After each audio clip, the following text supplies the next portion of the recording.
Ny intervalle de distance entre temps anankiroa, ny atao hoe temps T-O-N zany de do ré mi fa sol la si do ré ny atao hoe temps. De misy distance reo ndrefesina zany. De ny elanelan'ny do sy ny ré un temps. Inona dikan'izany? Dikany hoe un temps de mielanelana case anankiroa. Ohatra hoe eto aho zao miainga ataoko hoe point A zao eto. De eto ataoko hoe point B. Ny atao hoe un temps de misy elanelany roa.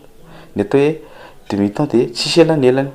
Zany hoe raha ataoko eto ndray le point B de io zany 1 et demi satria eto zao demi, eto 1 de eto 1 et demi.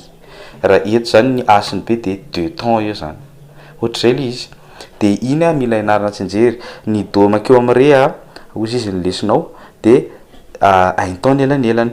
Zany hoe misy case anankiray. Tiako hainao tsinjery aloha le izy. De rehefa anirinany mihazo tsikelikely eo ambony gitara le izy. Fa ny mila ianarana tsinjery hoe ohatry ny ahoana ny habean'izany un temps zany de ozy isika misy zavatra ao anelanelany.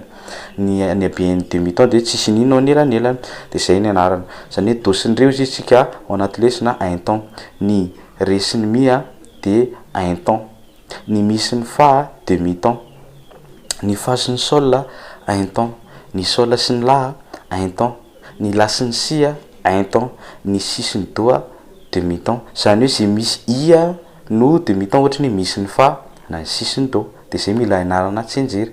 Ianarana tsinjery makany aloha de ianarana tsinjery makany arỳ. Zany ohatra ny do makeo amin'ny si demi-temps, si makeo amin'ny la un temps de ohatrany ianarana mihemotra zany. Fa na mandroso na mihemotra mitovy foana ny distanceny de mila hitsinjery zay.